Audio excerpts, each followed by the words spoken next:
Саламатсыздар, урматтуу телекөрүүчүлөр. Мен сиздерге бүгүн сый көйнөктөрдү жасалгылоо үчүн роза гүлдү жасашты көрсөтүп берем. Бул роза гүлдү жасоо үчүн бизге биринчи кезекте материал керек болот. Жип, ийне, кайчы жана мел. Биринчи бул роза гүлдү жасоо үчүн материалды кыйгачынан коюп туруп, белгилүү өлчөмдө сызып алабыз.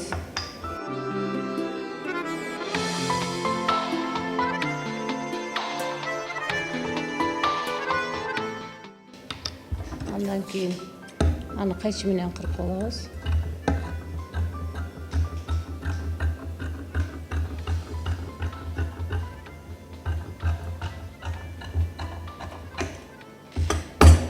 Кыркып алгандан кийин ийне жиптин жардамы менен ушул кыркып алган бөлүкчөнү чекесин 0,5 сантиметрде тигип алабыз.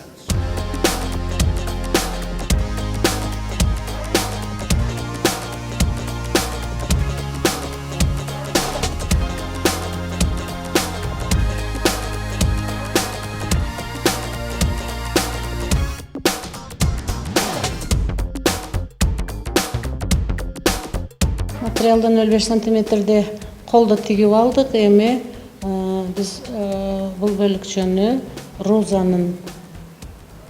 кылып жасайбыз. Мындай кылып туруп айландырып, анан бул жагын колдо тигип коебуз.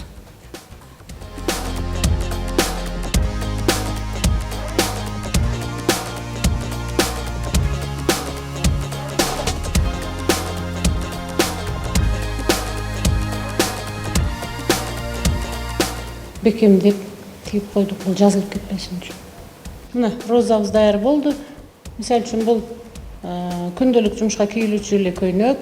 Ушул розаны жасап туруп, муну бул жерге тигип койгон болсок, сый жерлерге, тойлорго кийип барсак дагы болот.